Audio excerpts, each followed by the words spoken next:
The way I look at it, food 1.0 is about survival. If you can get enough calories to fill your belly, that is success. And for most of human history, that's been the name of the game. Food 2.0 is governed by commerce, the buying and selling of goods. See, my grandpa grew up in the Great Depression. He was hungry and poor at times as a child.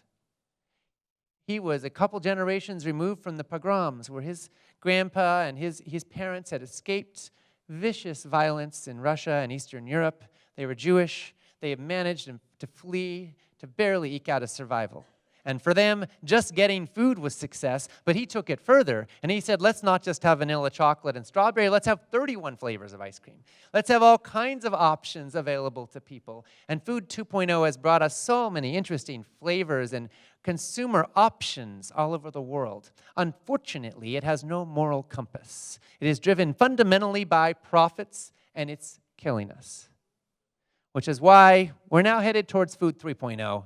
And I think we have a choice before us, whether it's 3.0A or 3.0B. To me, Food 3.0A is what happens if we continue on the current course. What does that mean?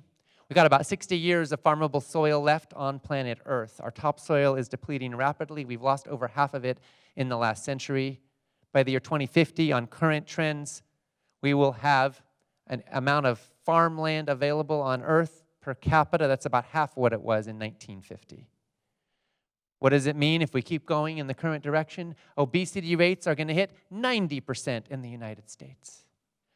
We already have the first generation in history that has a shorter life expectancy than their parents.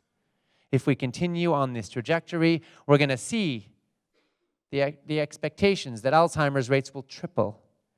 We're going to see the projections that diabetes rates will continue to skyrocket. Out-of-control medical spending will bankrupt our economies. We will not be able to keep our commitment for Medicare for our citizens, much less expand it to everybody. Not if it costs us $5-10 trillion a year. Where's that money going to come from? It's already 19% of our gross domestic product.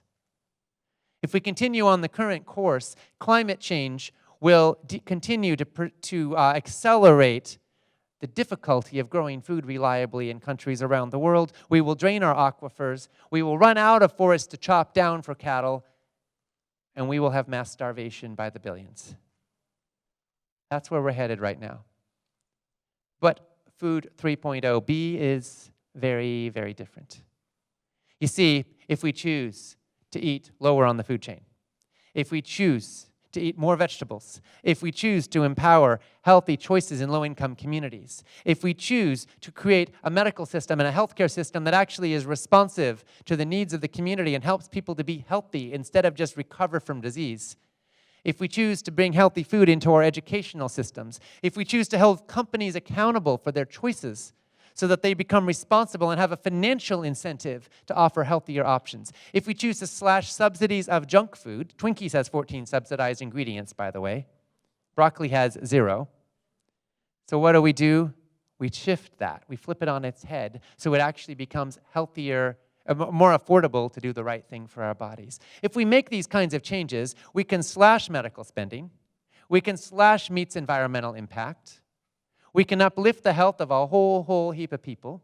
We can become more productive. We can have a more productive economy. We'll have less people in prison, less people in hospitals, less people dying early, less widows, less kids losing their parents, more people being productive and healthy and happy. We'll have less mental illness. I didn't even talk about that, but that's directly linked to diet and lifestyle as well. And we'll have a healthier society. That is available to us. And we can participate every day in making that choice.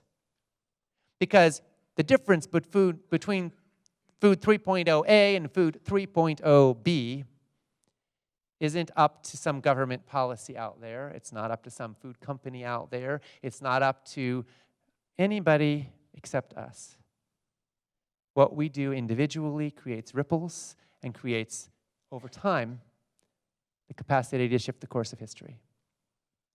So what side are you on? What stand are you willing to take? I want to light a fire in you. A fire that says enough is enough of the status quo.